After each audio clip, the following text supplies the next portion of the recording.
आज हम एक इम्पोर्टेंट टॉपिक देखेंगे, Fourier series. Very very important है। फोरियर सीरीज क्या होता है कि ये किसी भी सिंगल वैल्यूड फंक्शन को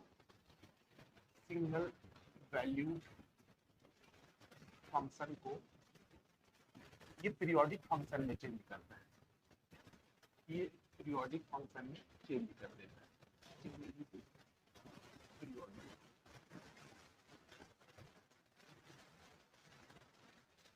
ये इसका कैरेक्टरिस्टिक्स है। वेरी वेरी इंपॉर्टेंट कैरेक्टरिस्टिक्स है। ये सिंगल वैल्यूड फंक्शन को वो पीरियोडिक फंक्शन में चेंज कर देता है।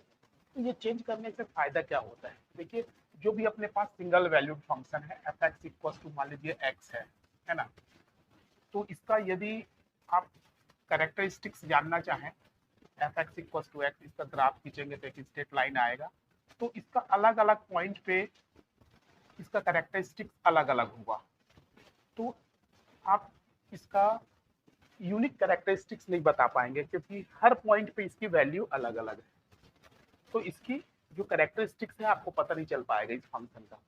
लेकिन यदि आप इसको पीरियोडिक फंक्शन में चेंज कर दें, F X equal to X को यदि आप पीरियोडिक फंक्शन में चेंज कर दें तो क्या होता है? देखिए, यदि आप इसको ऐसा चेंज कर दें पीरियोडिक फंक्शन में, तो केवल आपको एक साइकिल का स्टडी करना पड़ेगा, यहाँ से यहाँ तक का स्टडी करना पड़ेगा।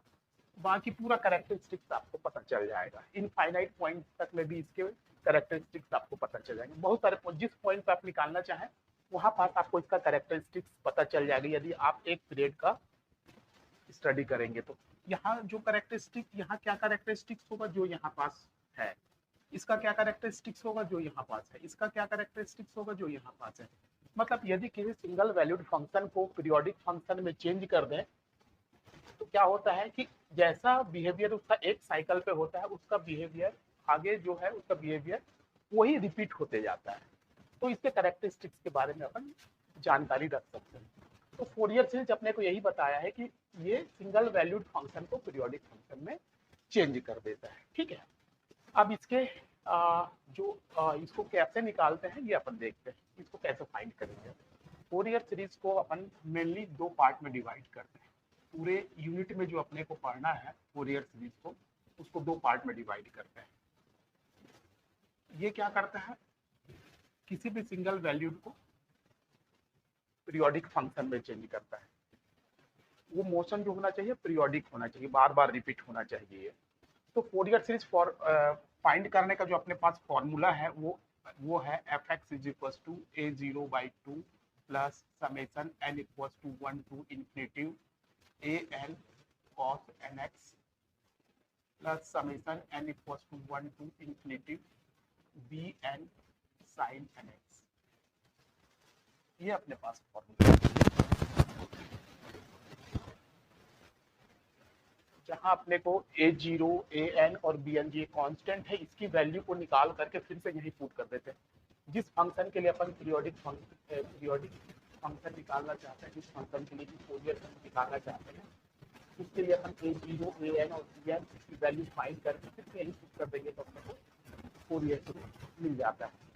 अब ये दो प्रकार से होता है। देखिए, जब पीरियोडिक ये एंगल में हो, जैसे ये यहाँ से कोई ऑब्जेक्ट चलना चालू हुआ, फिर यहाँ पास आया, फिर से यहाँ से अपनी मोशन को ये रिपीट करेगा, बार बार रिपीट होता है, तो ये पीरियोडिक है। ऐसा से करेगा तो ये पीरियोडिक। तो यहाँ ये क्या है, यदि ये एंगल पाई में दिया रहे, ये जो इंटरवल पाई में दिया रहे, जैसे minus pi to pi, 0 to 2 pi, यदि ऐसा दिया रहे तो उस समय के लिए ये फॉर्मूला काम करेगा। यदि आपको ये जो इंटरवल दिया रहेगा इसके लिए वो पाई में हो, एंगल में हो, तब ये फॉर्मूला यूज होगा। ठीक है, जब ये एंगल आपको नहीं दिया रहेगा तो वो चेंज ऑफ इंटरवल में चला जाएगा तो दूसरी तरीके से निकलेगा। ठीक है, तो यहाँ पास ए जीरो कैसे निकालेंगे? ए जीरो मान लो कि अपने लिए ये लिमिट है, एक साइकिल होना चाहिए, कंप्लीट साइकिल होना चाहिए, हाफ साइकिल नहीं होना चाहिए। माइनस पाई टू पाई या 0 से 2 पाई पूरा 360 एक साइकिल है कंप्लीट, एक साइकिल होना चाहिए, पूरा पीरियड होना चाहिए। ए जीरो की वैल्यू इसके लिए अपन निकाल रहे हैं तो ये हो जाएगा 1/5 minus pi to pi F X D X. जो भी फंक्शन दिया रहेगा जिसका फोरियर सीरीज निकालना है वो फंक्शन यहाँ पुटअप हो जाएगा।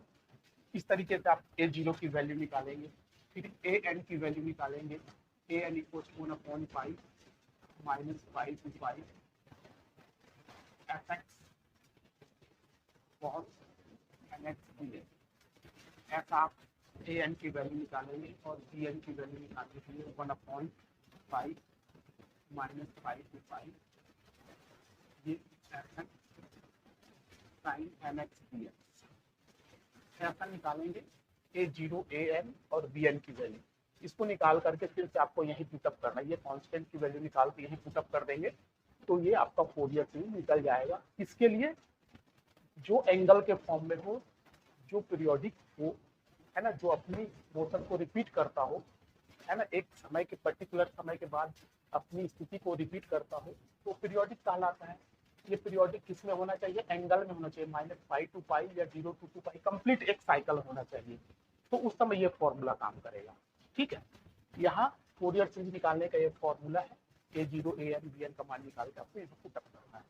अब देखिए फोरियर सीरीज को मैंने दो भागों में बांटा है। एक बार फोरियर सीरीज आप इस फॉर्मूले से निकालेंगे, एक बार फोरियर सीरीज जिसमें जो पीरियोडिक है, जो मोशन को रिपीट करता हूँ, एंगल के फॉर्म में ना हो, जहाँ पाई ना हो। यदि आप ऐसा में ऑक्सीलेटर आप देखे होंगे, ये ऐसा, ये पेंडुलम के जैसा, यदि ये भी रिपीट कर रही है अपने पोजीशन को, बार बार रिपीट कर रही है, लेकिन ये लेंथ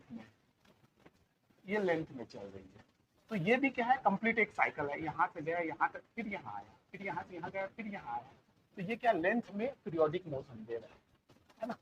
तो इस समय जहाँ पाई ना हो, पाई रहेगा तो आप ये वाला फॉर्मूला यूज करेंगे, जहाँ पाई ना हो, पाई के अलावा कुछ दूसरा दिया है, -L to L, -C to C, -1 to 1, कुछ भी दिया है, लेकिन पाई ना हो, पाई के अलावा कुछ दूसरा हो और एक कंप्लीट साइकिल हो, तो उसको चेंज ऑफ इंटरवल बोलते हैं। उस समय आप जो फोरियर सीरीज का फॉर्मूला होगा उसको ऐसा निकालेंगे, fx = a0/2 plus summation n = 1 to ∞।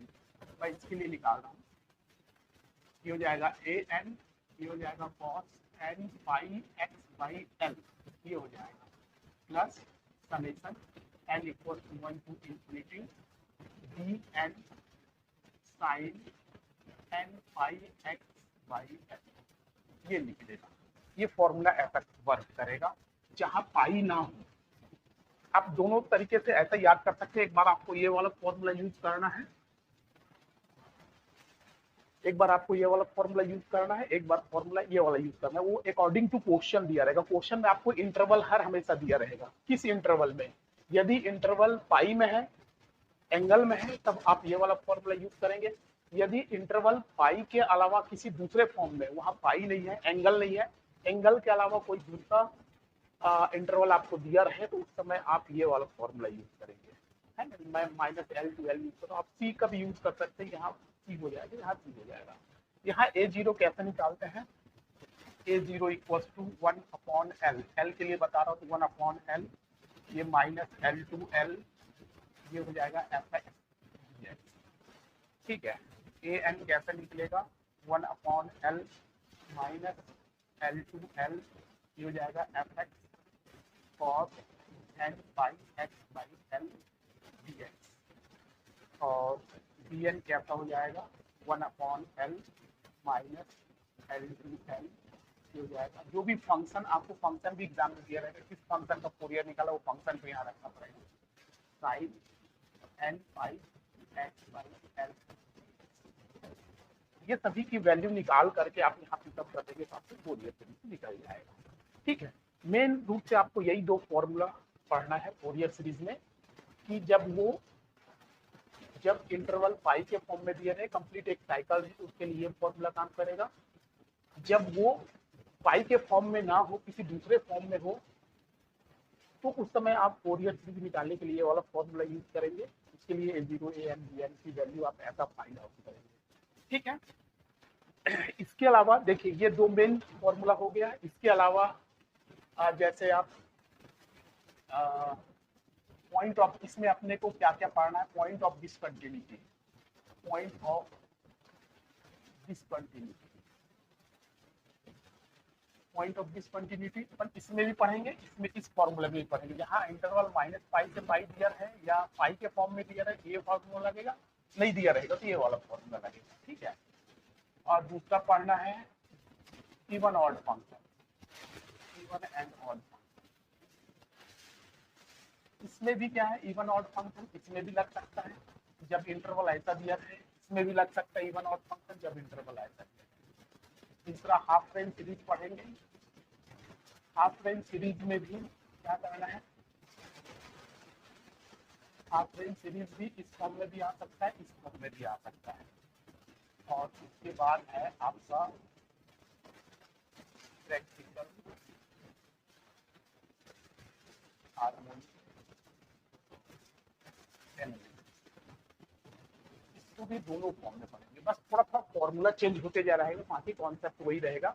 एक बार इसमें लगेगा यदि इंटरवल ये दिया है, एक बार इसमें लगा रहेगा यदि इंटरवल पाई के अलावा कोई दूसरा दिया है। इसमें थोड़ा थोड़ा फॉर्मूला चेंज होते जाएगा, बाकी कॉन्सेप्ट वही रहेगा। एक पाई के लिए है और एक लेंथ के लिए, ठीक है। मेरे ख्याल से आप समझ में आ गया होगा। आगे चल के अपन कुछ क्वेश्चन इसके ऊपर करेंगे, कुछ क्वेश्चन इसके ऊपर करेंगे, कुछ क्वेश्चन इसके ऊपर करेंगे। दोनों में आपको फर्क मालूम होना चाहिए। एक जगह इंटरवल कंप्लीट साइकिल होना चाहिए, लेकिन 0 से 360 तक कंप्लीट साइकिल होना चाहिए। इसमें भी minus L to L complete एक साइकिल होना चाहिए, ऑक्सीलेटर कंप्लीट एक साइकिल होना चाहिए। तो उस समय ये वाला एक पाई के लिए ये वाला फॉर्मूला और माइनस L to L के लिए ये वाला फॉर्मूला। चलिए एक एक क्वेश्चन लेकर के अपन